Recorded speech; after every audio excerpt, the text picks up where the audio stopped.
Ay! Ano yan, Rose?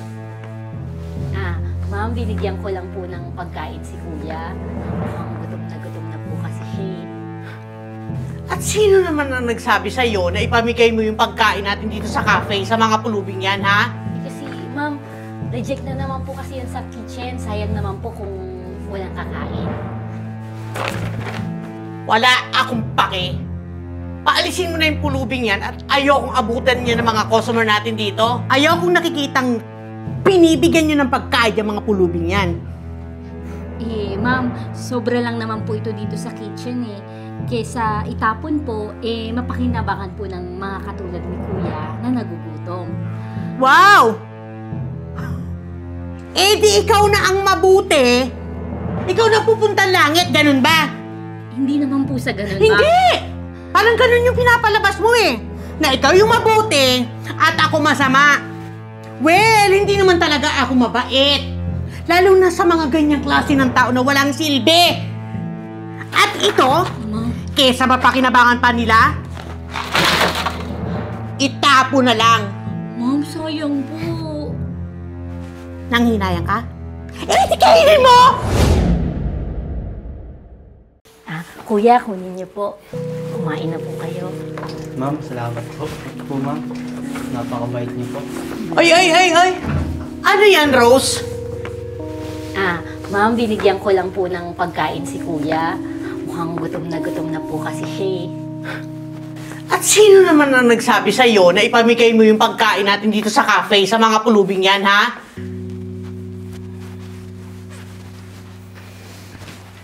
Kasi, ma'am, reject na naman po kasi yan sa kitchen. Sayang naman po kung walang kakain. Wala akong pake. Paalisin mo na yung pulubing yan at ayokong abutan niya ng mga customer natin dito. At ikaw naman pulubi ka. Umalis ka na. O gusto mo tumawag pa ako ng pulis? Paalisin mo na yan, Rose, ha? Sumunod ka sa akin.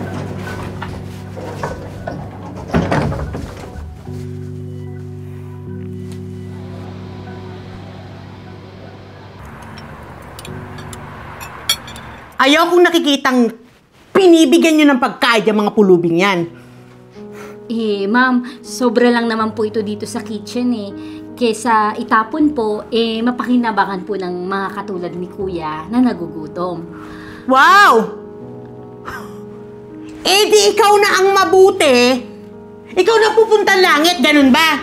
Hindi naman po sa ganun, ma'am. Hindi! Parang ganun yung pinapalabas mo na ikaw yung mabuti at ako masama. Well, hindi naman talaga ako mabait. Lalo na sa mga ganyang klase ng tao na walang silbi. At ito, kesa mapakinabangan pa nila, itapo na lang. Ma'am, sayang po. Nanghinayang ka? Di kainin mo! Sa susunod, na makita pa kitang tinutulungan niya mga pulubing yan, maghanap ka na ng trabaho dahil ora mismo tatanggalin kita. Naiintindihan mo?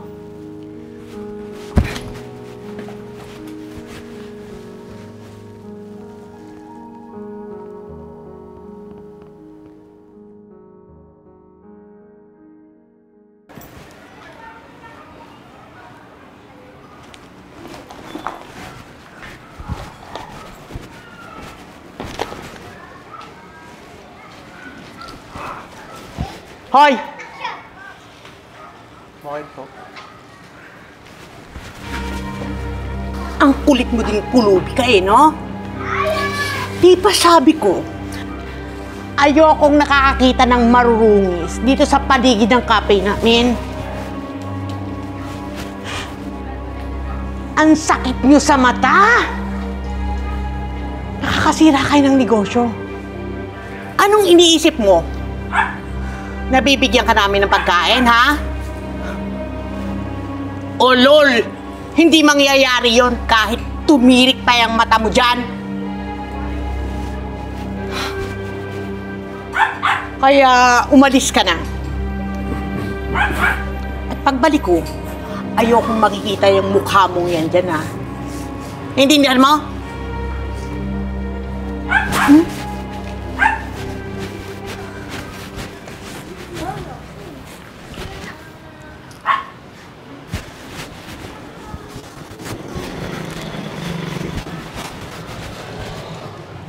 pasensya ka na sa manager ko, ah. Okay lang po.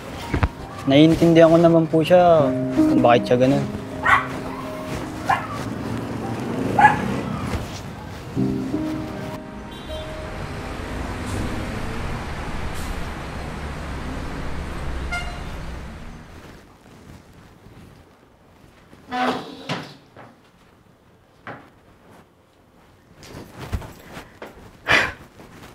Good morning, ma'am. Ay, naku, beast na yan. Kaya aga-aga, ay yung pulubing yun naman yung nakita ko dyan sa labas ng cafe natin. Kakainis. Ay, Rose, ikaw ha, wag na wag mong papapasukin dito yung pulubing yun ha. Ma'am, actually, kaya minsan nandyan po siya. Kasi minsan po, tumutulong po yun sa pagtatapon ng basura ng cafe. Para ano? Para bigyan mo siya ng pagkain, para Ay, ma'am, hindi po siya nanghihingi ng pagkain. Tumutulong naman, lang naman po talaga siya. Wala akong pake.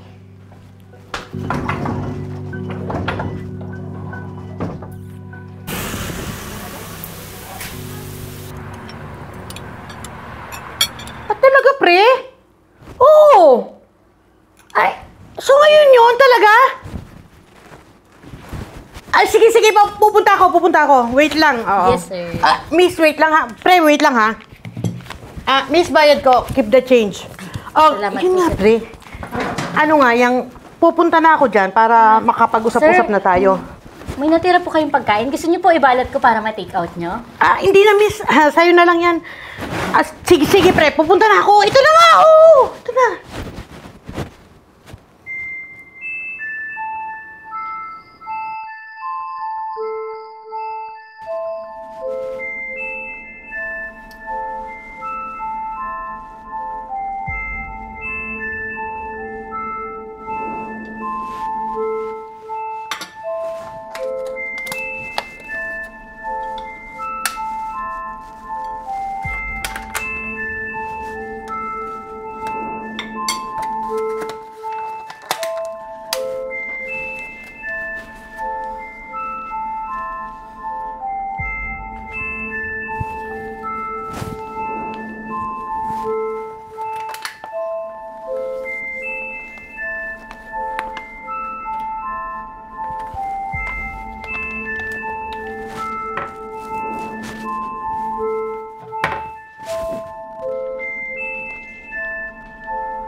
Oh, Rose.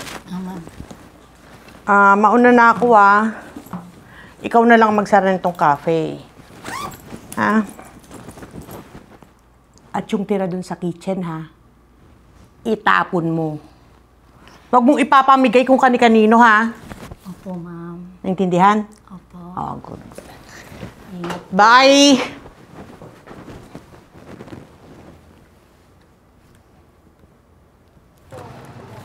Kuya. Kuya, oh. Ma'am, maraming Ito ata salamat yung po. susi ko. Napakabuti po ng puso nyo. Kahit ayaw po bigyan ng boss nyo ng pagkain, nandiyan pa rin po kayo para magbigay. Walang anuman, kuya. Ibigay lang naman sa akin yan ng customer eh. Pero huwag kang mag-alala. Malinis yan. Pwedeng-pwede mong kainin. Rose!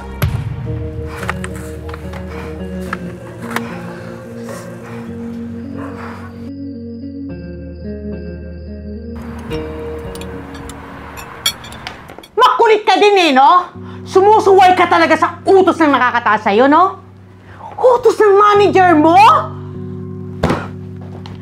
Di ba sabi ko sa'yo, huwag na huwag mo nang bibigyan ng pagkain yung pulubing yon? Ma'am, sayang naman po kasi yung natirang pagkain kung itatapon lang po natin. I don't care! Di ba sabi ko sa'yo, na kapag nahuli pa kitang binibigyan ng pagkain yung pulubing yun, tatanggalin kita sa trabaho? Ma'am, kailangan ko po itong trabaho to. Hindi po akong tatanggalin, ma'am. Hindi. Dahil dyan sa pagsuway mo, you're fired! Ma'am, parang awa niyo na po. Huwag niyo po akong tanggalin, ma'am. Kailangan ko po itong trabaho to, ma'am. Parang awa niyo na po. Alam mo kung ano yung pinakaayaw ko? Yung mga staff na hindi sumusunod, na sumusuway sa mga gusto kong mangyari. Kaya dahil dyan, umalis ka na at maghanap ka na ng ibang trabaho, okay? Ma'am, huwag po, please. Tama ba yung narinig ko, Miss Becca? Boss Jake, nandito ka? Tama ba na mas pipiliin mo pang itapon ang mga tirang pagkain ng cafe kaysa ibigay sa mga nangangailangan? Pero sir kasi... At magtatanggal ka ng staff. Magtatanggal ka ng staff natin dahil sa pagtulong niya sa kapwa niya na nangangailangan. Pero sir, yung ibibigay niya, ipag ng may-ari ng company. Dapat nga mas matuwa ka, Miss Becca. Dahil yung staff natin, may pusong matulungin. May mabuting puso para sa kapwa niya. Pero ikaw, anong gusto mo? Mas pinili mong maging masama sa ibang tao.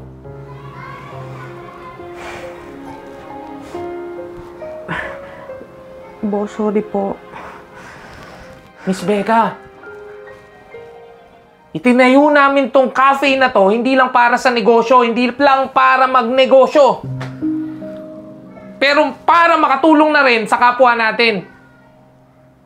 Makapagbigay ng trabaho at ng pagkain sa mga nangangailangan. Miss Becca, iba yata ang nasa puso mo. Boss, sorry po, hindi na po mauulit. Miss Becca, mas piliin natin maging mabuti. Mas piliin natin na magbigay kaysa magdamot. Miss Becca, mas malaki ang ibinabalik ng Panginoong Diyos sa mga taong bukas palad sa mga nangangailangan.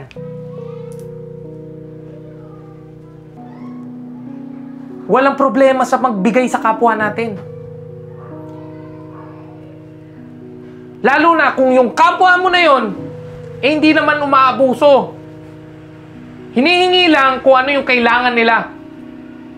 At yung hindi sobra sa inaasam nila.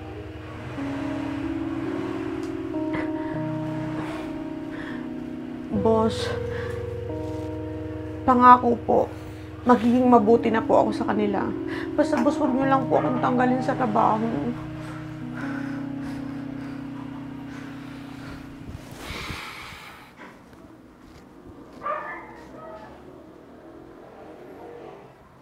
Hindi kita tatanggalin, Miss Becca. Hindi kita i-judge dahil sa nangyari. Pero sana magbago ka. At maging totoo ka. Maging tunay ka, Becca.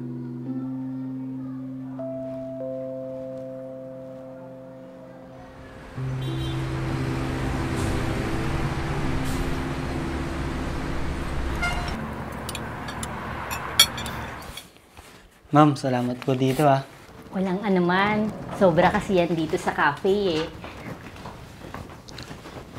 Chito, no? Chito ang pangalan mo. Opo. Papalisin niyo po ba ulit ako? Alis na po. Hindi. Huwag kang matakot. Hindi mo kailangang umalis.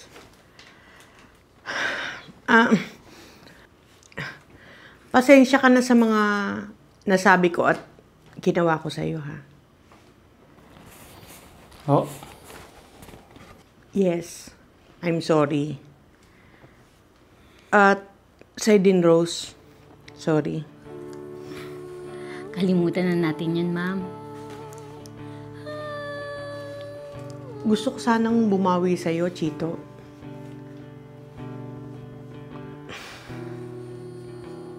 Gusto mo ba ng trabaho? Kaya mo magtrabaho dito sa cafe? Opo.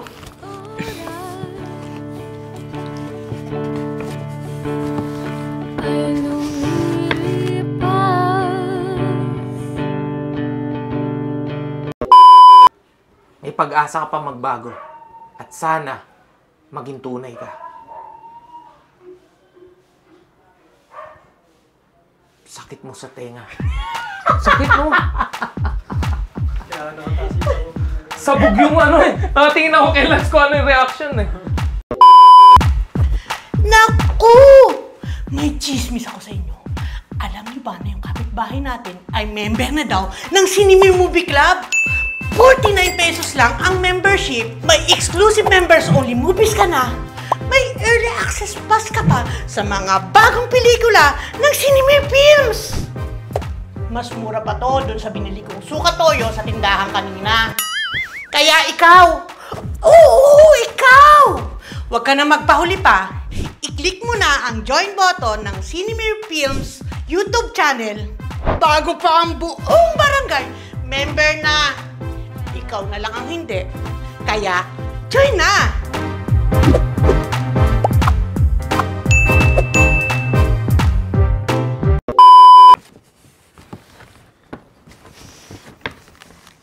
Easy day ka.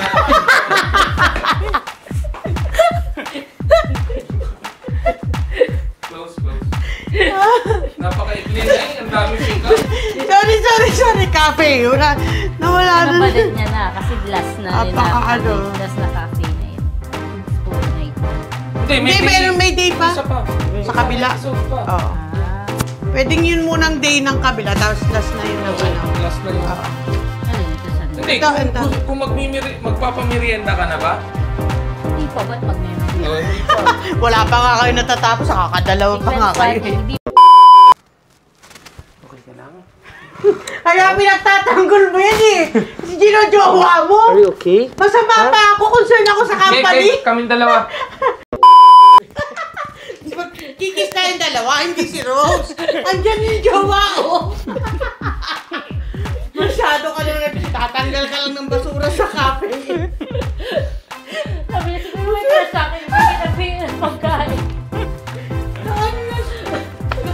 Napugla siya dun sa waitress. Binibigyan siya ng pagkain. Yun ang twist nun. Teka lang, mapapalit lang ako. Lunch, time and meet. Hindi naman pala kasi siya pulubi, mayaman talaga. Kakabris niya eh. Pulubing naka-braces. Gusto niya lang ng pre-cake. Nagtrabaho din naman ako sa ano, hindi naman ano ah. Yes. Yes. Gago! Game. Chito, Ikaw. no? Chito yung pangalan mo. Hindi ka sasagot. Parang pag tinanong kita. Tango lang. Oo, Chito. Hindi, Titingnan mo may na. sasagot siya doon. Ah, Opo, papalis Oo, na po. pagka Alis ano. na po ako. pag sinabi ko mo ng Chito, no? Bulit mo na lang Mapapatingin siya. ka. Hindi Hindi rin siya ka pala. Opo, Hindi, papalisin huwag po yung- ba ako? huwag kang alis. Aalis na po ako. Papalisin po Gaganon ba ka ako? na lang, tapos Ah, pipigilan mo na Hindi lang mo, siya. huwag mo yung na gumanong ka. Papaalisin mo po ba ako? Natataranta. Aalis na po. Ay, hindi. Ano yung agad siya para hindi na umakting ng ano? Aalis na po ako. Meron ka pang ganun. Opo, papaalisin niyo po ba ako? Aalis na po ako. Parang ganun. Hindi. Ganun mo na lang yung Huwag kang matakot. Tingnan mo yung anak mo. Yung followers niya. Sabi niya naman paglabas. Mag-hi ka. Nung sinabing Yuli, nakaganon siya Hello, lang. Gusto niya yan. Fans mo yan? Fans mo yan, Yuli? Walang pan si Yuli eh. Oh, yan yung mga yan yung ano eh, kalaro niya dyan eh, na tumatawag sa kanya. Yuli! Tuwan-tuwa na ganyan na siya, pag ano. Natural siya nagsasalita.